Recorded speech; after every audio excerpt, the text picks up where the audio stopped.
We mentioned in the beginning of this morning's share and in the beginning of the first share on Parshas Mishpatim that all the mitzvahs that are mentioned here in Parshas Mishpatim are commentary on the Aseres HaDibros. Today's mitzvahs, what or which of the Aseres HaDibros are they commenting on? So if you take a look at the Abarbanel, who is the Maramakim on this idea, the Abarbanel says, every single mitzvah that we learned this morning, from the beginning, Make ish v'meis mois yumas, to the halacha of V'chi yigach shores ish oyes isha v'meis, they're all commenting, they're all an expansion and an elaboration of the sixth commandment, and that is lo yisirtzach. They're all related to lo yisirtzach. And really, everything that we just discussed is Retzicha. As a matter of fact, Abarbanel says that the very first mitzvah that's mentioned in Parshas Mishpatim, the Parsha of the Avadim, is also an elaboration on Lo Yisirtzach. We said the Ramban says it's related to Anochi Hashem Elokecha, but says the Abarbanel, it's all related to Retzicha. Now, there's no question, if you do a sikum in your mind, there was a lot of Retzicha that was discussed, right? A lot of people died today. Maki ish v'meis, mois yumas, and then we talk about what if he kills B'shoigeg. We discussed the person that killed somebody inadvertently. He was Neschaven L'Haragazeh, the infamous Ishahara. We talked about somebody shar that goes ahead and kills. So there was definitely a lot of Retzicha took place. But not everything that was mentioned was Loisirtzach. The Parsha of Avodim, that the Abarbanel says, is the beginning of the commentary on Loisirtzach. There's no one that died in the Parsha of Avodim. Maki ish v'meis. He didn't kill his parents. He was Oisach Habura. He didn't kill anybody. Mekalul Ava v'imai. He didn't kill anybody. V'goyne v'shum mecharai. Nobody died. V'chiyirivun anoshim v'hika ishres re'eyu v'loyamus, the Torah says. He clearly didn't die, right? An eye for an eye. Nobody died. So, really, there's a big chunk of what we just learned that for sure feels like a commentary on Lo Yisirtzach, but not everything feels like a commentary on Lo Yisirtzach. Stating that, the Abarbanel says that really everything going on over here is related to Lo Yisirtzach. I'll just read a few excerpts.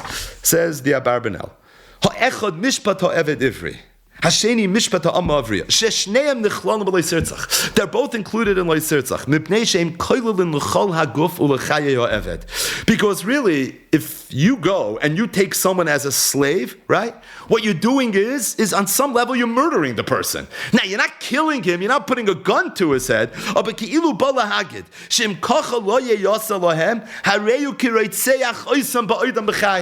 you enslave somebody, you keep somebody as a hostage, you took away his life while he's alive. How is that not Retzicha? Retzicha doesn't mean the person doesn't have a pulse. Retzicha means that you rob this person of his life. And if somebody goes in and robs somebody of his life, that in and of itself is considered Retzicha. If somebody's Makeh of a v'imai and he's Mekal of a v'imai, he's a Retzeach. If you do it to a regular person, you're not a Retzeach. But for the Tata, the Mama, it's a whole different set of sensitivities and ergation. That's included, says the Abarbanel Retzicha. And he goes on to explain every single line item over. You have to see it inside. It's all included in Retzicha. So says the Abarbanel that really all the mitzvahs here in Parshas Mishpatim are a commentary on the Aseres HaDibros from the beginning until where we just ended the second shir was all a commentary on the sixth commandment. It's all a pirush on Lo Yisirtzach. And the truth is, if you think about this Abarbanel, it's very interesting because what emerges is, you think of Lo Yisirtzach, thou shalt not murder. But really, Lo Yisirtzach is much bigger than thou shalt not murder.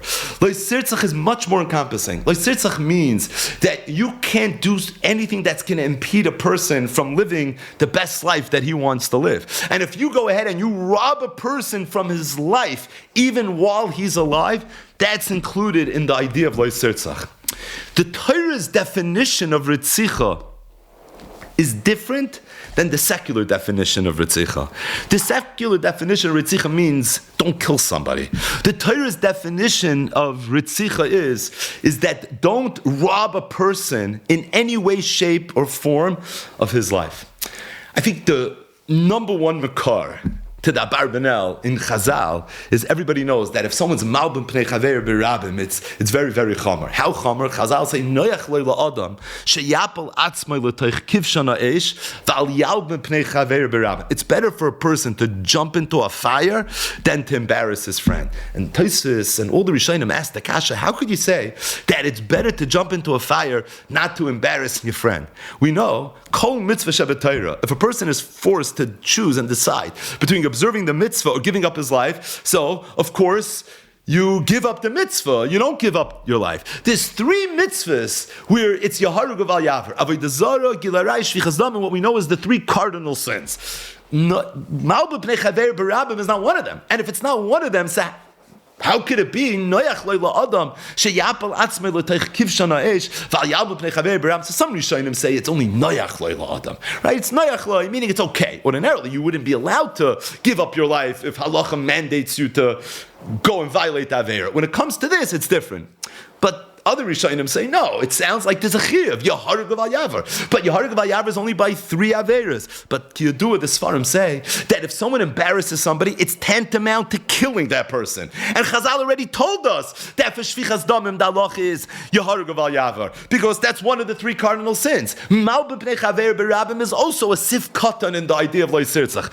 If you embarrass somebody, you didn't kill the person, right? So why would that be included? The teretz is, you embarrass somebody, you shame a person, you could actually violate and abuse the person on some level where it's literally going to be to the level of Retzicha. Just to add one hasbara, we've spoken about this in the raid bites many times over the years, and that is, we're familiar with the parasha of the Eglah Rufa. The Eglah Rufa is mentioned at the very end of Parasha Shoftim, where the Torah says that in the event that a dead body was found, and it's not clear who killed this person. So there's a very obscure ritual that Beis Din had to follow. Beis Din would go and they would measure the corpse to the closest city, and then the Ziknei Ha'ir of that city would have to come out. They would take an egel, they would behead it, and they would say, Yodeinu Le'shavches Hadam, and they would get kapara for this person that died, because being that they're closest to this person, it seems on some level they bear the responsibility. Now there's a lot of very nuanced laws that govern this parish of Eglah Rufa. Number one, the egel had to be an egel that never had any children. As a matter of fact, never even worked, never produced anything. The place that they did it was called a Nachal Isan. It had to be a Nachal, it had to be a valley that never produced anything. And the question is why? So Rashi quotes a Chazal. It's a Gemara Masechta Soita Daf Memvav. Amra Kadosh Baruch Hu. Tavai eglo bashnasa shalei asas aperos. An egel bashnasa that never produced should come. V'teyarev, and it should be beheaded b'makam she'enei yosef peros, in a place that doesn't produce peros. Lechaper al harigasa shalzeh, to be mechaper on this person that was killed, shaloi hinichu lasis peros, who wasn't given the ability to be yosef peros. The reason Lo Sirtzach is so sacred in our world is not just because had you ba'avel someone on a ben adam lechaveroi level that you take away his life. It's because every person was put on this world for a purpose. Every person was put on this world for a tafkid. And if you go ahead and you kill somebody, lo yinichu lasois peiros, you didn't allow this person to produce the peiros that he was put on this world to produce. And it's for that reason you now need kapara. And that was all symbolized in the Eglah Rufa. They took an egel that never produced peiros, and they went to a nachal that never produced peiros to be mechaper for the fact that this person wasn't allowed to fulfill his purpose and produce peiros. If a person wakes up in the morning, that means Hashem decided that this person today has a tachlis in this world, and that's why I'm keeping here. There's some tachlis, there's some peiros that this person has the ability to produce. Otherwise, he wouldn't be alive. And by you going ahead and murdering that person, what you're doing is you're taking away that ability for him to produce. The oimik of Lo Sirtzach is that a person was created for a purpose. We're part of the Amsegula. We're part of the Manifcha. Take a look at the Rishonim. In the Aseres Hadibros of Lo Sirtzach, you're going to see this idea being expressed in a very, very subtle way. Lo Sirtzach is not just a ben adam lechaveroi. Lo Sirtzach is understanding HaKadosh Baruch Hu, understanding Klal Yisrael. It's understanding the value of a Jewish soul and realizing that it's here for a purpose. And if you go ahead and you murder somebody, you kill somebody, what you just did was you extinguished that ability, that koyach that person had to produce in this world. And by the way, no two people have the same purpose in life. And no two people have the ability to produce in the same way. You know, one of the reasons that a mourner says Kaddish when a loved one dies is because the Sfarim say that every person has an ability to be Mekadesh Shem Shemayim in his unique way. And when a person is taken away from the world, there's a void. Because that Kiddush Shem Shemayim, that Ploini, whether he was a Pashut Yid or the biggest Rebbe in the world, it doesn't matter. There was a certain Shem Shemayim that he was able to be Mekadesh and be Megadol like no one else is able to. And that means there's a void. And therefore the Yarshim get up and they go to the Bima and they say Yiskadal v'Yiskada Shmei Rabba. That void, that Kiddush and that Gedula that's not here right now, that's missing Kavayachal, may it somehow be replenished and be filled in some other way. Because we understand that when a person leaves this world, his tachlis, his tayalas is not there.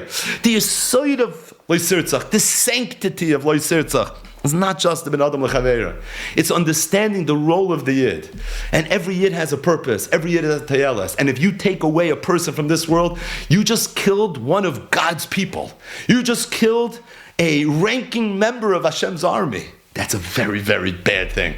That's what Loisirtzach is. But when you understand that, it's so pashut. Why Loisirtzach would have this expanded definition.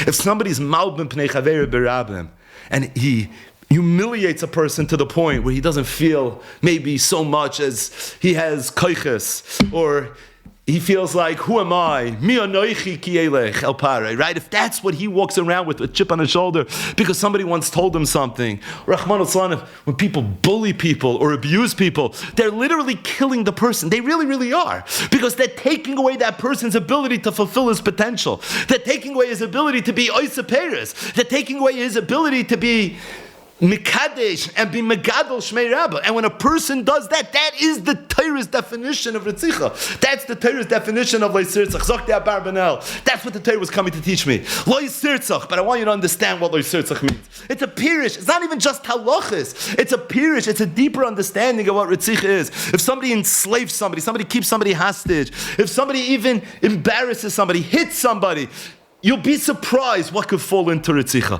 Anytime you affect a person in a way where that person is not able to go about his business, he's not able to fulfill his full potential, on some level what you did was you murdered a piece of his soul, and that's all included in this expansive definition of Retzicha. Just to end with a davar toiv. Midah toiv is meruba b'midas peranius. If somebody's malbim pnei chaver berabim, he's considered a Retzech. You imagine if somebody builds somebody up. If somebody's mechazik somebody.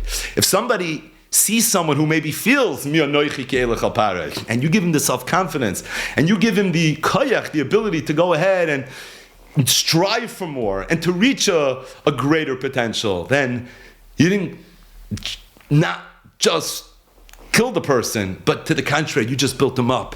You were mechaya this person literally. We have the ability to be mechaya mason.